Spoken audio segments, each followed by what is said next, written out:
people are born, they are destined to die. There is no life without death. There is no joy without suffering. It is simply the way of things. But there are some born to this world who refuse to accept destiny. They fight to defy fate. They seek the one who can grant everlasting life. I like this. This is cute. I want this inside of me.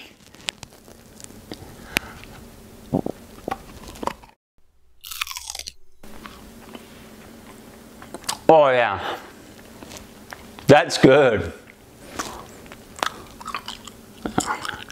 Kind of got a funny aftertaste though. Hey guys, welcome to my full series review for Osamu Tezuka's Phoenix. Now it has been a while since my last full series review, and last video for that matter, so sorry about that. I've been quite busy, and of course you know how video game school can be. I've also been a bit under the weather, but we all good now, and we're going to be taking a look at quite the manga series. So Phoenix is a fantasy science fiction anthology series that was released between 1967 and 1988. That's right, this is quite the old manga, and it was of course written and illustrated by Osamu Tezuka, who is widely considered the father of modern manga as we know it. He's also considered by many to be the greatest mangaka of all time, so as you would expect, my expectations were extremely high going into Phoenix, which he himself considered to be his life's work. A life's work that unfortunately he was not able to finish, because the final volume of Phoenix that came out was the final volume of manga that he completed before his death in 1988. Now, the series being unfinished really wasn't the end of the world though, because it is an anthology series. Phoenix is a series comprised of multiple different stories spanning the past and the future. They alternate between historical settings in the past 2,000 years to advanced high-concept futuristic settings set up to 2,000 years in the future. Now, while all of these series can be quite different on their own, they do share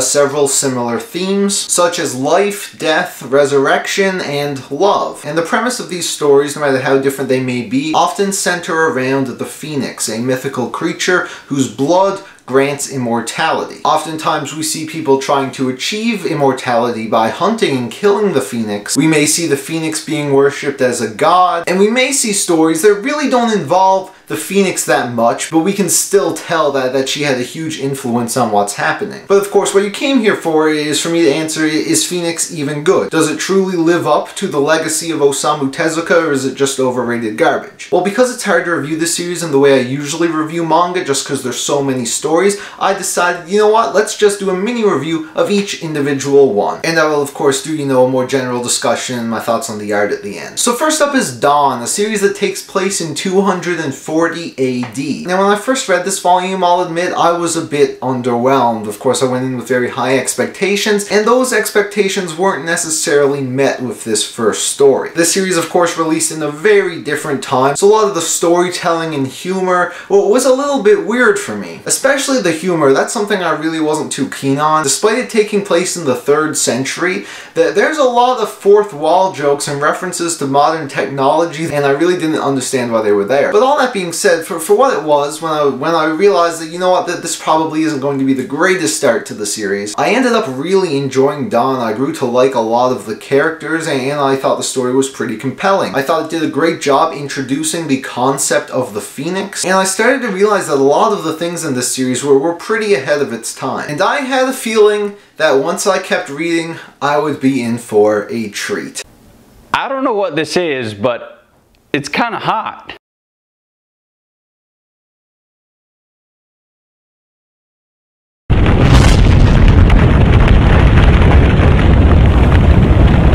Whoa. Whoa! Holy shit! I mean, I was expecting Phoenix to get good. I was expecting it to get really good. But I was absolutely blown away by future. In this story, we jump all the way to 3404 AD. We are introduced to a version of Earth that is a complete wasteland. It's pretty much uninhabitable on the surface, so all of the big cities are hidden underground. It's also worth mentioning that this is the farthest in the future Phoenix ever goes, so we're introduced to a lot of elements of this version of the future that will become a bit more commonplace as the stories go on. And man, Tezuka just creates this fascinating version of the future. A lot of high concepts at work here, and they're all pretty fascinating to see play out. At its core though, Future is just a love story. It's a simple love story between a man and his freaky alien girlfriend, and I don't really want to give much away, because the things that happen in this story are quite shocking, quite mind-blowing, and they definitely kept me up at night. And Future is when another common theme in Phoenix becomes introduced, and that's how Tezuka ties all of these stories together. I really think that the only way to read Phoenix is in order. I know they're anthology series, I said that most of the stories are quite different, but to get the full effect of Phoenix, you really want to start with Dawn and read all the way up in the order that they were released. So yeah, this one completely blew my mind, absolutely fantastic. Damn, girl. You grew up. Next up is Yamato, which again was a bit of a step down. It reminded me a lot more of Dawn, but again, that's not really a bad thing. We're going back to the past here, 320 AD. Not really much to say. It was interesting, and I enjoyed it.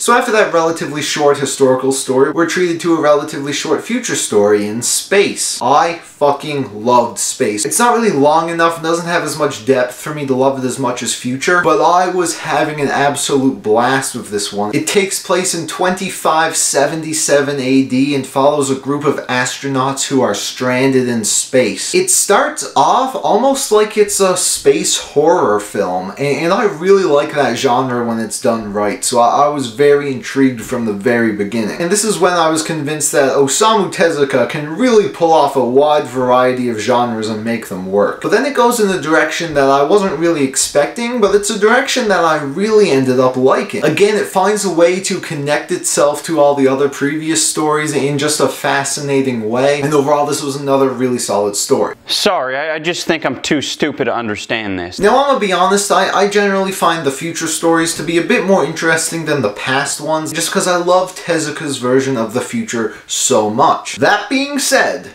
Karma, which takes place in 720 AD, may just be the best one in the entire series. This story is phenomenal. Like Future, this one absolutely blew me away. It was just such a gripping story, introduced these very deep and layered characters, and it was very, very thought-provoking. Tezuka introduces another theme here, which is the ideals and principles of Buddhism. Now, I'm not a very religious guy. I didn't know much of this stuff going in, and it really, really fascinated me. And along with Buddhism, we get more into the themes of resurrection, which again, I just found absolutely fascinating. Man, it's getting hot in here.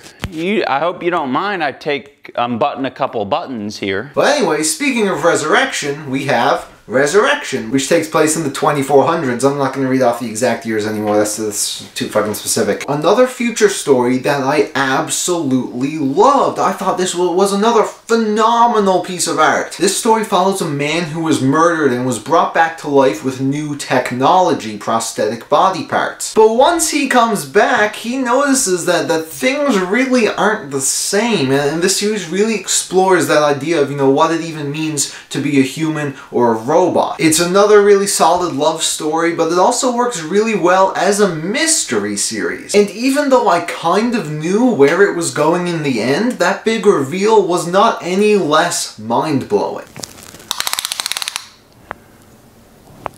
That's quite big. Impressive. Next up is Nostalgia. This is probably the weirdest Phoenix story. Some very, very high concept stuff here. It takes place around the same time as Resurrection, but in a very, very different corner of the universe. And it has some interesting stuff in it. Yeah, this is when I found out that apparently Tezuka had a thing for putting a lot of incest in his manga. Which kind of caught me off guard. Yeah, I wasn't too big a fan of some of the stuff in this story, but overall, I still really, really loved it. Again, had some great connections to other parts of the story, and it was just some great world building, expanding this universe, seeing what else was out there. Learning how far humanity has come in terms of, space travel and contact with other beings. And these future stories really make you wonder, how the Earth ended up the way it did in the first future story, because of course that's the one that takes place farthest in the future out of all of them. So yeah, some really thought-provoking stuff. You don't get answers to everything, and I'm not even sure if Tezuka planned to answer everything, but I have to say it's pretty cool, and I really dig it. What the fuck was that?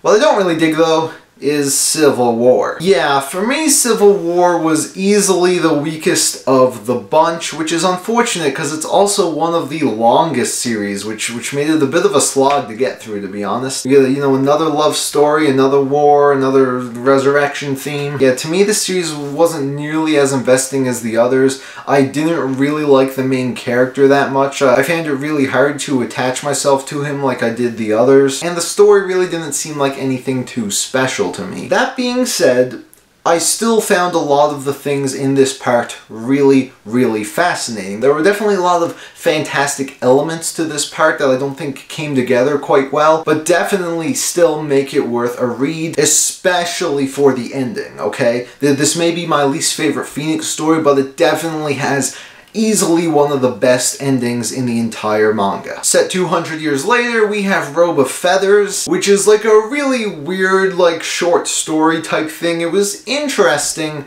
but not super interesting. It took me like 2 minutes to read. There was nothing really bad about it, just not much there for me to care about it that much. But I do think its presentation was quite unique. Ooh, that's kind of small. Yikes. Shooting up to the 15th century, we have Strange Beings, and holy fucking shit, for being one of the shortest Phoenix stories, this one really left an impression on me. I don't want to say anything, because it's pretty much all just mindfuckery, but I just loved everything about this one. I also loved everything about life, which is set in the 23rd century. Another fascinating look at a future version of Earth that, while it seems scary, it also seems kind of realistic. The premise for this one is basically a TV production company is trying to find a way to clone humans so they can kill them off on a TV show. And while that may seem simple, you know, there's a lot of ways for this story to expand. And boy, howdy does it expand. Again, one of the shortest stories, but it left such an impression on me. It's so impressive how Tezuka can add so much, you know, emotional weight to, you know, like, it's only like 100 pages long. Absolutely incredible stuff. The volume that includes Strange Beings in Life, I hear it's one of the rarest to find, but along with Future and Karma, I think it's some of the best stuff you'll ever read. Man, this feels good. And finally, we have the last story of Phoenix that was published, the last volume of manga that Tezuka completed before he died, Sun. I don't want to say where Sun takes place in the timeline because it throws a unique little twist on it that I don't want to spoil. But it was certainly quite the story. I don't think it's one of the better ones. I think it may be a bit too long. It drags in a few places. But overall, still some fantastic stuff. And it has probably my favorite main character in the series. It deals with a lot of themes of religion, you know, people forcing their religious beliefs on others, and the consequences of when religion and power mix. And it's told in such a unique way. The storytelling here is really something special, and it's something that I really feel like only Phoenix could have pulled off. It may not have been one of his best works in my opinion, but you know, Tezuka's final swan song, really something you don't want to miss. This is fucking annoying. I don't know why you people are watching this shit anymore. The point has been made. You've seen all you need to see. Move on. So there you have it. Those are my thoughts on all of the stories in Phoenix. But before we wrap this up, let's touch on the art. Now, as you may have noticed, this series stretches 20 years. And in that time, much like any other mangaka, Tezuka's skills as an artist just got better and better and better. Now, as you may have noticed, he does have quite the dated art style by today's standards. It's by no means bad, but especially in the early volumes, you can tell that the presentation of manga was quite different back then. Not only did the characters look a bit more akin to, you know, something like an old Disney cartoon, which Tezuka was originally inspired by, but the paneling is also really different and honestly sometimes pretty fascinating. I'm surprised how different things look nowadays. Now, as time passes, Tezuka never really ditches this cartoony looking style, but it definitely gets a lot better, a lot more detailed. The characters look a lot more fleshed out, but I have to say the one thing that is consistent with all of Phoenix is the backgrounds, which look fantastic. fantastic. It's not some of the best I've ever seen. I don't think many people argue that Tezuka is, one of the most detailed artists of all time, but it's still some very, very impressive stuff, especially considering, just how much shit Osamu Tezuka drew in his life. This guy had drawn hundreds and hundreds of manga volumes. He had multiple series going on at the same time. He released so much shit in between the volumes of Phoenix, yet some of the art in here still just look absolutely beautiful and breathtaking. So there you have it. Those were my thoughts on Phoenix, and man, it was quite the journey. I don't think it's the best manga series of all time, especially when looking at it as a whole, but I definitely think that some of these stories really rival some of the best things I have ever read. It was an absolute treat experiencing Tezuka's works for the first time, and I'm so excited to check out Blackjack and Buddha, which I have on my shelf right now. Man, I can't wait. But before we jump into more greatness, before we check out Tezuka's other stuff, and of course Monster, which I have all of now, we have another beast to tackle. Thank you all so much for watching. Leave your thoughts in the comments below, and I'll see you in my next full series review for Bleach.